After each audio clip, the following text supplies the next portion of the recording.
एक बार की बात है, एक हरी भरी घाटी में एक सुंदर गांव था जिसका नाम ख्वाब नगर था। गांव के किनारे पर रानिया नाम की एक लड़की अपनी बीमार माँ के साथ एक छोटे से झोपड़े में रहती थी। रानिया की माँ बहुत बीमार थी और कोई दवा असर नहीं कर रही थी। एक दिन उनकी माँ ने गहरी सांस ली और कहा, मुझे लगता है कि मेरे पास ज्यादा समय नहीं बचा। ये सुनकर रानिया का दिल टूट गया, लेकिन उसने अपनी माँ के सामने आंसू नहीं आने दिए। उसने अपने दिल में पक्का इरादा किया, मैं कुछ भी कर लूंगी, लेकिन अपनी माँ को ठीक करके रहूंगी। रानिया ने अपनी माँ के लिए गर्म सूप बनाया और कहा, माँ, ये पी लीजिए, आप बेहतर महसूस करेंगी। मैंने सुना है कि जंगल के पार एक चांदनी परी रहती है जो हर बीमारी का इलाज कर सकती है। मैं उसे ढूंढने जाऊंगी और दवा लेकर आऊंगी। रानिया ने एक छोटा बैग तैयार किया जिसमें खाने का सामान, पानी और एक कंबल रखा और वह गहरे रहस्यमय जंगल की ओर चल पड़ी, जहाँ के बारे में कहा जाता था कि वहाँ जादुई प्राणी रहते हैं। कुछ देर चलने के बाद रानिया ने एक अजीब दृश्य देखा। एक बड़ा कांच का जार उल्टा पड़ा था और उसमें से धुआं निकल रहा था। जार के पास एक बूढ़ा जिन बैठा था जो बहुत उदास लग रहा था। क्या कोई मेरी मदद करेगा? जिन ने पुकारा। रानिया ने हिम्मत से पूछा, आपके साथ क्या हुआ? जिन ने कहा, मैं गुलाबी जिन हूँ। मेरी शक्तियाँ इस जार में कैद हैं, लेकिन जार टूट गया है और मैं अपनी शक्ति खो रहा हूँ। अगर यह जार ठीक ना हुआ तो मैं हमेशा के लिए कमजोर हो जाऊंगा। रानिया ने आत्मविश्वास से कहा, मैं आपकी मदद करूंगी। उसने जंगल से पेड़ों का रस और बीज इकट्ठा किया और जार को मरम्मत कर दिया। जैसे ही जार ठीक हुआ, गुलाबी जिन खुशी से झूम उठा और बोला, तुम वाकई बहुत बहादुर हो। मैं तुम्हें अपनी जादुई घंटी देता हूँ। जब भी तुम्हें मदद की जरूरत हो, इसे बजा लेना। रानिया ने जिन का धन्यवाद किया और अपनी यात्रा जारी रखी। जंगल में आगे बढ़ते हुए रानिया ने एक और अजीब दृश्य देखा। एक दीवार पर एक प्राणी बैठा था जिसका नाम हम्प्टी डम्प्टी था। उसका शरीर अंडे की तरह था और उसमें दरारें थीं। वह थका हुआ और उदास लग रहा था। क्या कोई मेरी मदद करने आया है? हम्प्टी डम्प्टी ने कमजोर आवाज में पूछा। रानिया उसके पास गई, उसके पास बैठी और उसकी कहानी सुनी। उसने बताया कि वह दीवार से गिर गया था और उसके शरीर की दरारें उसे कमजोर बना रही थीं। रानिया ने उसे सांत्वना दी और उसकी दरारों को प्यार से भरा। उसने हम्प्टी डम्प्टी को बताया कि वह चांदनी परी को ढूंढने के मिशन पर है। उसके दृढ़ निश्चय से प्रेरित होकर हम्प्टी डम्प्टी ने उसे सलाह दी कि वह पत्थरों को जोड़कर एक नया रास्ता बनाए ताकि वह अपनी मंजिल तक पहुंच सके। रानिया ने उसकी सलाह मानी, रास्ता बनाया और अपनी माँ के लिए आशा से भरा हुआ आगे बढ़ती रही। कुछ समय बाद रानिया एक अजीब घर के पास पहुंची जो बड़े हरे कद्दुओं से बना हुआ था। अंदर से झगड़े की आवाजें आ रही थीं। वह अंदर गई और देखा कि एक पति पत्नी लड़ रहे थे। पत्नी गुस्से में कह रही थी, मुझे यह कद्दू का घर और बर्दाश्त नहीं। पति पीटर पंपकिन थका हुआ लग रहा था और उसे शांत करने की कोशिश कर रहा था। रानिया ने विनम्रता से उनसे झगड़ा बंद करने को कहा और मदद की पेशकश की। उसने स्वादिष्ट कद्दू के पकवान बनाए, जैसे कद्दू की पाई और स्मूदी, जिनकी खुशबू से पूरा घर महक उठा। जोड़े ने शांति से खाना खाया, रानिया का धन्यवाद किया और अपनी समस्याओं को मिलकर सुलझाने का वादा किया। रानिया के जाने से पहले पीटर ने उसे एक सुनहरी चाबी दी और कहा, यह चाबी तुम्हारी मदद करेगी। शुक्रिया अदा करते हुए रानिया अपनी मंजिल की ओर बढ़ी और एक सुनहरे दरवाजे तक पहुंची। उसने चाबी से दरवाजा खोला और एक मोहक दृश्य देखा। एक झील थी जिसके चारों तरफ सफेद हंस तैर रहे थे। उनमें से एक हंस पास आया और संकेत दिया कि रानिया उसकी पीठ पर सवार हो जाए। जैसे ही हंस ने झील के ऊपर उड़ान भरी, रानिया को ऐसा लगा जैसे वह किसी सपने में हो। हंस उसे एक पहाड़ की चोटी पर ले गया, जहाँ एक शानदार महल चांदनी में चमक रहा था।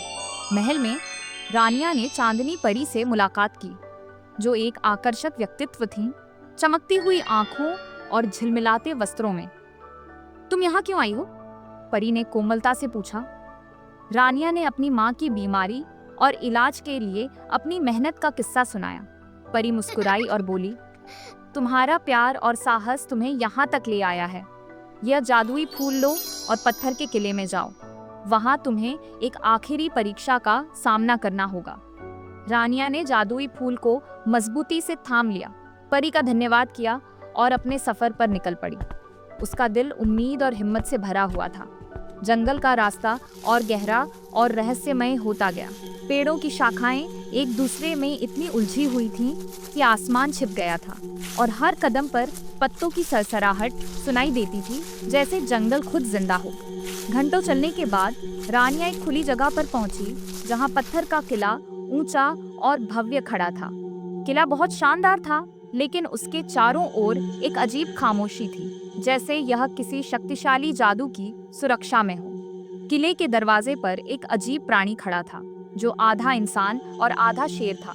उसका चेहरा कठोर था, आंखों में तीव्रता थी और उसने एक तलवार थाम रखी थी।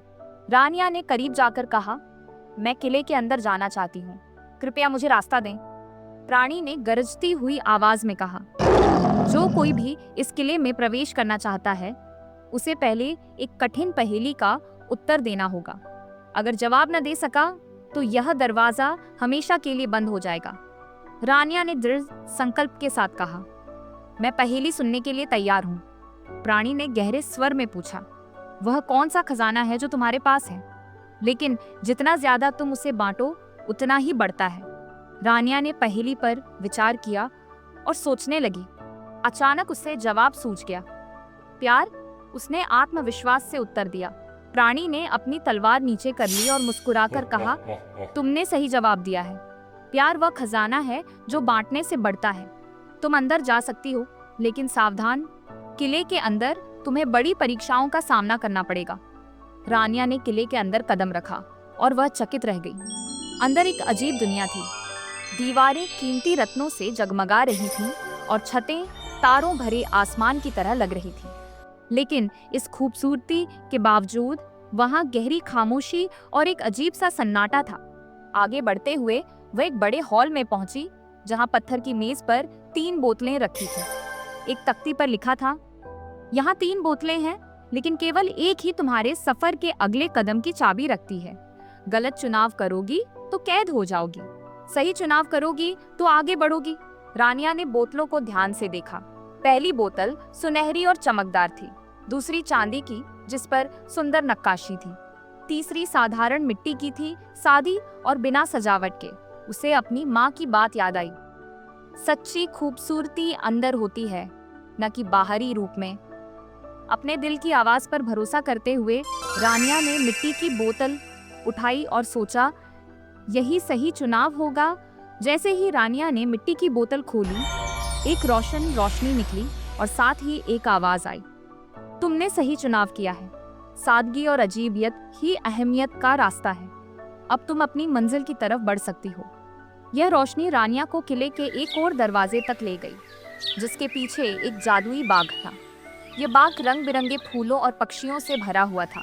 बाग के बीच एक प्राचीन पत्थर की तख्ती रखी थी, जिस पर लिखा था, यहाँ तक पहुँचने वाला व्यक्ति साहस और प्रेम का मालिक है, लेकिन अपनी असली मंजिल तक पहुँचने के लिए तुम्हें एक बलिदान देना होगा।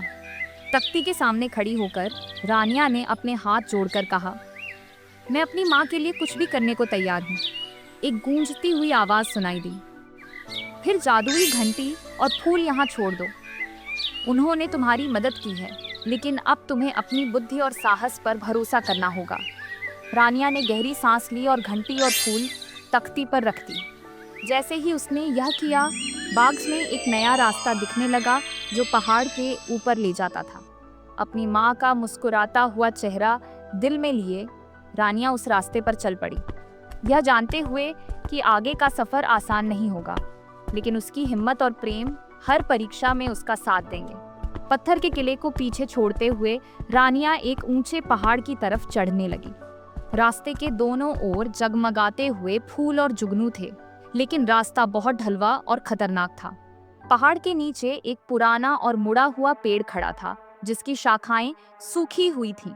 इसके नीचे एक बूढ़ी महिला बैठी कांटों की माला बना रही थी। रानिया ने सलाम किया तो बूढ़ी महिला ने अपनी धुंधली आंखों से उसे देखा और कहा, जो इस पहाड़ पर चढ़ते हैं वे बड़ी परीक्षाओं का सामना करते हैं, क्या तुम तैयार हो? रानिया ने मजबूत आवाज में जवाब दिया। हाँ, मैं तैयार हूँ। मेरी माँ बीमार है और मैं उसके लिए हर कठिनाई का सामना करने को तैयार हूँ। बूढ़ी महिला मुस्कुराई और बोली, ठीक है, तुम्हें 3 परीक्षाओं का सामना करना होगा। पहली पहाड़ के नीचे, दूसरी बीच में और आखिरी चोटी पर। अगर तुम असफल हुई तो यहीं हमेशा के लिए रुक जाओगी। शुक्रिया अदा करते हुए रानिया अपनी मंजिल की ओर बढ़ी। पहाड़ के नीचे एक गहरी खाई थी, जिस पर एक कमजोर लकड़ी का पुल था। पुल इतना नाजुक था कि लगता था कि कभी भी टूट जाएगा। नीचे सांपों की घाटी थी, जिनकी चमकती आंखें और गरजती आवाजें डर पैदा कर रही थीं। पुल के पास एक तख्ती लगी थी। अगर तुम अपनी हिम्मत पर भरोसा रखती हो तो पुल पार कर सकती हो, लेकिन जो डरते हैं उनके लिए यह पुल कोई रास्ता नहीं देता। रानिया ने अपने दिल से डर को निकाला और कहा, मेरी माँ मेरी हिम्मत की इंतजार कर रही है, मैं पीछे नहीं हट सकती। वह पुल पर कदम रखती गई। हर कदम पर पुल चरचरा रहा था और हिल रहा था, लेकिन रानिया ने अपनी नजरें सीधे रखीं और हिम्मत से चलती रही। आखिरकार वह पार पहुंच गई और जैसे ही वह दूसरी तरफ पहुंची, पुल एक जोरदार आवाज के साथ टूट गया। पहाड़ के बीच में उसे एक गुफा मिली, जिसके दरवाजे पर एक अजीब निशान था। निशान के नीचे लिखा था, यह गुफा केवल उन्हीं के लिए खुलती है जो अपनी बुद्धिमानी से ताला खोलें। रानिया ने देखा कि ताले पर चांद, सूरज और पेड़ की चित्रें खुदी हुई थीं। नीचे 3 चाबियां पड़ी थीं, एक सुनहरी, दूसरी चांदी की और तीसरी लोहे की।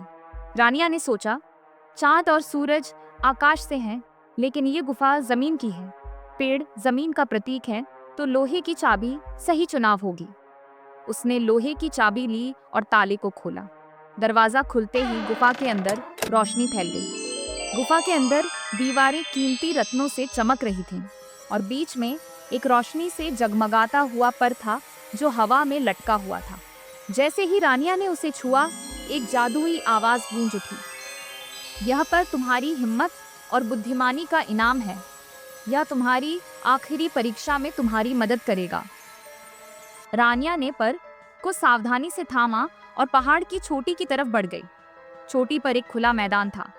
मैदान के बीच एक शानदार सिंहासन था, जिस पर सफेद पक्षियों की रानी बैठी थी। वह चमकते हुए पंखों और सिर पर ताज सजाए हुए थी। रानी ने रानिया को देखा और कहा, यहाँ तक बहुत कम लोग पहुंच पाते हैं, लेकिन आखिरी परीक्षा सबसे कठिन है। अगर तुम सफल हुई तो तुम्हें अपनी माँ के लिए इलाज मिलेगा। और फिर रानी ने कहा, याद रखो, यह परीक्षा एक बड़ी बलिदान का मांग करती है। रानिया ने आदर से जवाब दिया, मैं हर बलिदान देने के लिए तैयार हूँ। रानी ने कहा, यह सफेद जादुई पंख तुम्हारे लिए है, लेकिन इसे पाने के लिए तुम्हें अपनी सबसे कीमती चीज छोड़नी होगी। रानिया ने सोचा, वह पहले ही जादुई घंटी और फूल कुर्बान कर चुकी थी। फिर उसे एहसास हुआ कि उसके लिए सबसे कीमती चीज उसकी स्वतंत्रता है। मैं अपनी स्वतंत्रता कुर्बान करने के लिए तैयार हूँ। अगर मुझे हमेशा के लिए यहाँ रहना पड़े तो मैं अपनी माँ की जिंदगी बचाने के लिए यह भी करूँगी, उसने कहा। पक्षियों की रानी मुस्कुराई और कहा, तुम्हारा दिल प्रेम से भरा हुआ है। अपनी कुर्बानी की पेशकश से तुमने परीक्षा पास कर ली है। ये जादुई सफेद पंख मैं तुम्हें देती हूँ, जो तुम्हारी माँ को पूरी तरह से स्वस्थ कर देगा। रानिया ने सफेद पंख लिया और रानी का धन्यवाद किया। अपनी जादू के माध्यम से रानी ने रानिया को पहाड़ के नीचे वापस भेज दिया।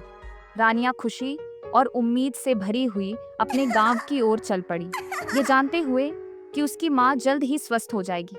जादुई पंख को मजबूती से थामे रानिया ने अपने गांव की ओर यात्रा शुरू की। लेकिन उसकी यात्रा अभी समाप्त नहीं हुई थी। एक आखिरी चुनौती उसका इंतजार कर रही थी। जब वह गांव के पास जंगल में घुसी तो आसमान अंधेरा हो गया और एक डरावना शोर गूंजने लगा। जमीन हिलने लगी और एक भयानक साया उसके सामने प्रकट हुआ। यह एक दैत्याकार सांप था, जिसकी आंखें जलते हुए कोयलों की तरह लाल थीं। सांप गरजा, ये पंख मेरे खजाने का हिस्सा है और तुम इसे कीमत दिए बिना नहीं ले जा सकती। अपना साहस जुटाते हुए रानिया ने जवाब दिया, मैंने यह पंख अपनी माँ की जिंदगी बचाने के लिए प्राप्त किया है, मैं इसे वापस नहीं दूंगी। सांप जोर से हंसा और बोला, अगर तुम इसे रखना चाहती हो तो अपनी जिंदगी के बदले इसे रखो। रानिया ने जादुई पंख को मजबूती से पकड़ा और कहा, मैं अपनी माँ के लिए कुछ भी कुर्बान करने के लिए तैयार हूँ, लेकिन मेरे दिल में प्रेम की शक्ति किसी भी डरावनी सृजन से अधिक मजबूत है। रानिया के यह कहते ही जादुई पंख चमकने लगा। रोशनी इतनी तेज हो गई कि सांप को अपनी आंखें बंद करनी पड़ी। रोशनी ने सांप को जला दिया और वह धुएं में बदलकर गायब हो गया। रानिया जल्दी से अपने घर पहुंची। उसकी माँ कमजोर थी और बिस्तर पर लेटी हुई थी, लेकिन जैसे ही रानिया ने सफेद पंख को उसके सीने पर रखा, एक रोशन रोशनी कमरे में फैल गई। उसकी माँ की बीमारी खत्म हो गई और वह पूरी तरह से स्वस्थ होकर बैठ गई। उसकी माँ ने उसे गले लगाकर कहा, रानिया, मैं हमेशा तुम्हारी कुर्बानियों की शुक्रगुजार रहूंगी। तुम्हारे साहस और प्रेम ने मुझे नई जिंदगी दी है। जब गांव वालों को रानिया की बहादुरी के बारे में पता चला तो उन्होंने उसे गांव की नायक कहा। सबने उसके साहस और प्रेम की सराहना की। रानिया ने सबको एक महत्वपूर्ण पाठ दिया। प्रेम और साहस सबसे बड़ी शक्ति है, और अगर कोई अपने दिल पर विश्वास करे तो वह हर मुश्किल को पार कर सकता है। इस साल क्रिसमस की रात खास थी। रानिया और उसकी माँ ने अपने घर को सजाया, खाने का इंतजाम किया और खुशी के साथ त्योहार मनाया। रानिया ने महसूस किया कि सच में प्रेम और संकल्प का कोई विकल्प नहीं है।